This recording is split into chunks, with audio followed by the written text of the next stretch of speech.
Today's video I'm going to be talking about the current best armor setup that you can use. But before I talk about the current absolute best meta armor setup that you can use, so I just want to clear up a couple things about the previous build video that I made. And so basically after that video was uploaded, a lot of people was telling me that the build that I was using in that video was absolute crap. And I agree, it was bad, but I did say in that video that the build was not complete and I was yet to do a lot of stuff. I was yet to get the new exotic gem, I was yet to get all of the enchants I want and stuff like that, so they sort of just told me it was bad without watching the whole video, which, I mean, they're not wrong, the build was pretty bad, but in this video I've completed it and I've made a couple changes, and honestly, this build right now is definitely one of the best armor setups that you can use in the game currently. But before I talk about the build that I'm currently using, and the best build arguably in Arcane Odyssey now that the Dark Sea update is out, a lot of new items exist, and you could be quite close in how valuable these are. You wouldn't want to get scammed out of an item that was secretly insanely expensive. However, recently, a couple days ago in the Galleon Discord server, data analysts and experts have just updated their item value list to include all these new Dark Sea items, so you could easily find out what the true value of your new Dark Sea loot is. So never get scammed in a trade again by joining them using the link down below. I'd also like to give a thanks to GhillieGreen for hooking me up with a couple of the items necessary to make this build. I'll leave a link to his channel in the description down below. Alright, so let's talk about what I'm currently using.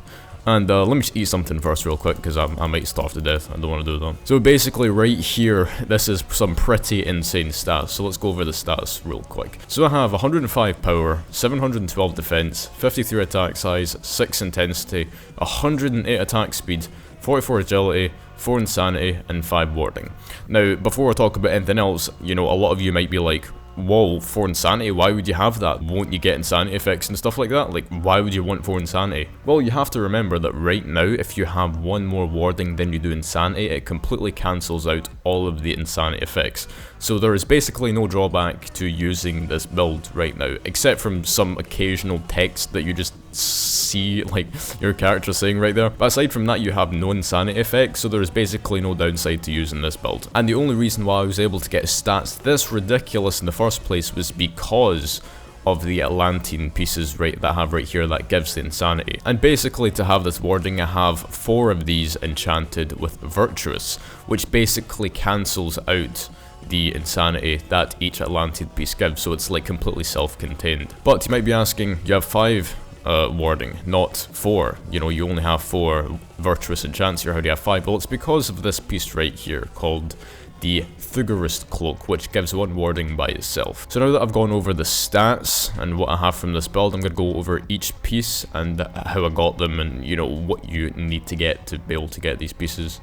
So let's start off from top left to the bottom. So right here we have the Lost VIRTUOUS Atlantean Crown of Ravenna. That's a very long title for an item.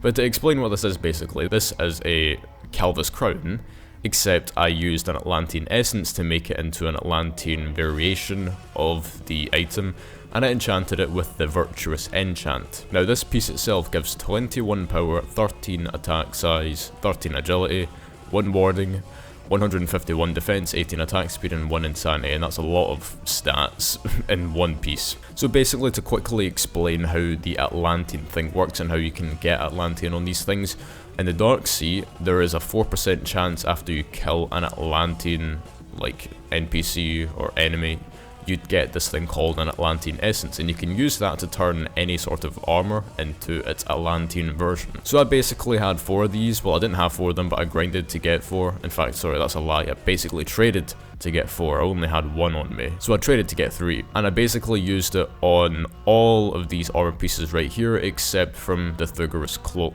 to achieve all of the Atlantean. Now the buffs that the Atlantean variation gives, you know, to have Atlantean on all of these, is that it gives all of these defense. Now I want to quickly explain how the Atlantean thing works, because it's a little bit confusing for some people, as, you know, what it gives isn't always consistent. So basically what it does is that it checks for what sort of stats the armor already has, and it gives them a stat that the armor doesn't have.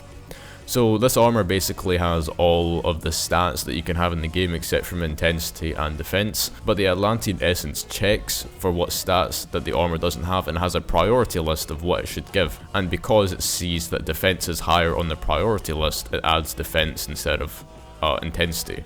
Now obviously that was a pretty shitty explanation. Why the fuck did my phone go off? No, obviously that was a pretty shitty explanation on how it works, so I'll leave a link in the description to the Atlantean Essence on the wiki to how the whole thing works. It's a little bit confusing, but you know, just read it once or twice and you'll get the hang of it. So basically, as a result of all these having the Atlantean variation, all of these pieces give me defense, but obviously they give me 1 insanity, all of them as well, and obviously, you know, having 4 insanity is not good. You'll start taking damage from that and it will hurt you a lot.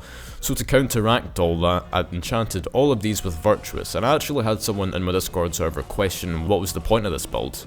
Well, the point is that Virtuous also gives defense as well as warding. It doesn't just give warding, it also gives defense, and I'm pretty sure it gives the same amount of defense as a hard scroll. So because of all of this having Atlantean, that gives the Calvus set defense, and because of Virtuous given all of this defense, all of this is basically the same as a full armored set of Calvus and an Arcane bracelet. So basically I've just went over what the stats of this gives, so let's go to this one right here. So this is the Virtuous Atlantean Ravenna Fallen King armor, basically Calvus' chest piece, and this gives 27 power, 18 attack size, 18 agility, 1 warding, 151 defense, and 18 attack speed, as well as 1 insanity. If you go down here, I'm using a Virtuous Atlantean Arcane bracelet, which gives me 27 power, 9 attack size, 9 attack speed, 1 warding, 151 defense, 6 intensity, and 1 insanity.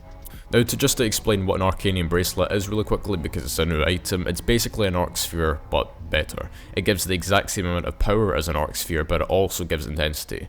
Now a lot of people might consider intensity useless, but because it also gives that alongside the Arc Sphere, you know, why not use it? You know, some intensity is better than no intensity. Even if it doesn't do anything, it still is something. Weird explanation, but yeah. Also, as you can see right here, this has 3 gem slots, which allows you to attach 3 gems to it, giving it a lot more, you know, potential than other pieces, if you could even call it that. And for this, I just gave it armored because I like defense. You know, having a lot of defense is definitely useful, especially if you're in the Dark Sea. You obviously don't want to get killed by some lightning strike when you're trying to fight a fucking level 300 Atlantean, if you even go that far in the Dark Sea, so yeah, it's pretty useful.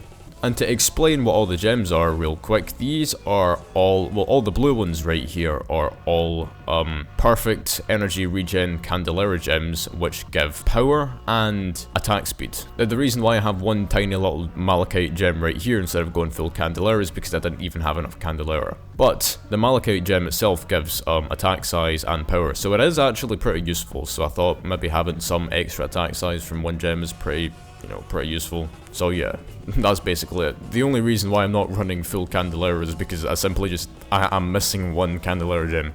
But having 9 attack size is perfectly fine, you know, as an addition to the build. So as I've said earlier, all of this stuff in combination gives all of these insane stats. I'm pretty sure this is literally every single stat in the game missing drawback. So I literally have every single stat you can possibly have in the game aside from drawback, which is kind of insane. This is like the everything build, the universal build more like. So just to test out a couple of the sort of substats of the build, let's have a look at the, let's do a couple moves. So right now I'm running Boxing Warlord, but this build will basically work for anything in the game.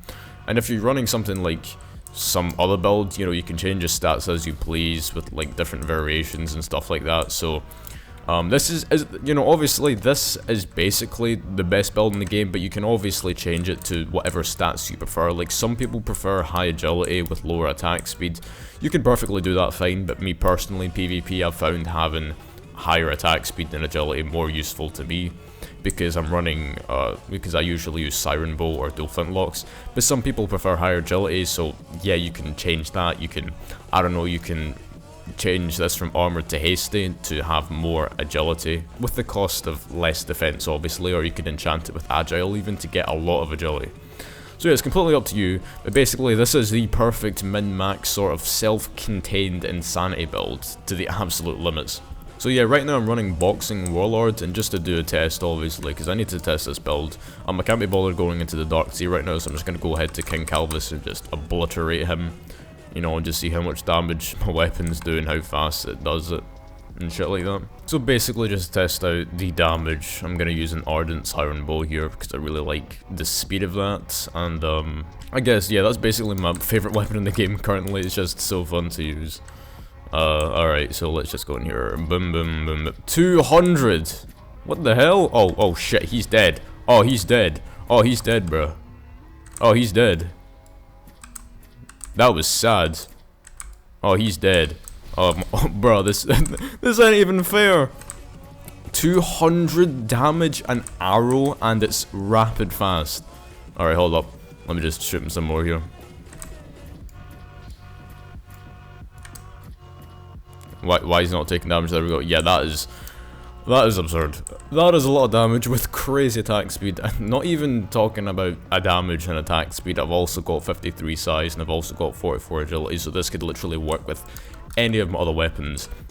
I could hop around really fast. I can hit attacks easily because of its size, you know. I might make some additions to sort of specialize it to my build where I have less attack size but more power and defense. That would probably suit me more. But obviously the build that I'm running right now, because of how well rounded it is, it'll literally work for anything. You know, if you're a mage, if you're a warlock, if you're fucking... Even if you're a warden, this'll work.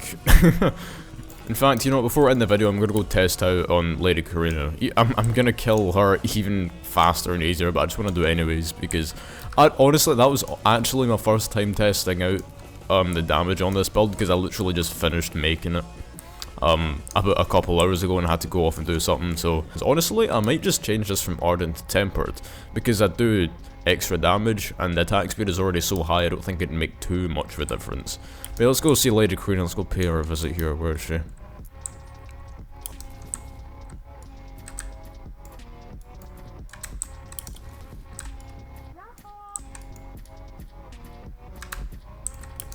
Oh, that ain't even fair, bro. She's already half HP. Okay, yeah, she's dead. She's just dead, bro. She's just dead. Hey, what's up? Okay, yeah, that is actually sad. Why am I posting this video? I should be gatekeeping this build, bro. But anyways, thank you so much for watching. You know, go steal this build, go use this build, and go fucking destroy everyone in existence and every NPC, because this is arguably the best armor setup in the game right now. Let me just start shooting this thing for fun, and he's already dead. Bro, that is a lot of 200s. So yeah, that's pretty much it for this video. If you found it helpful or informative, then be sure to drop a like and sub, and leave a comment down below, let me know what you think of the build, and if you think there's a better build, you know, just let me know in the comments, and I'll be free to discuss it. You know, I just hit 6,000 subs literally earlier today, and honestly, I'm trying to get to 7,000 subs by the end of this year. If you could do that, I would really appreciate that. And yeah, it's been Aimsell, and I'll see you all later.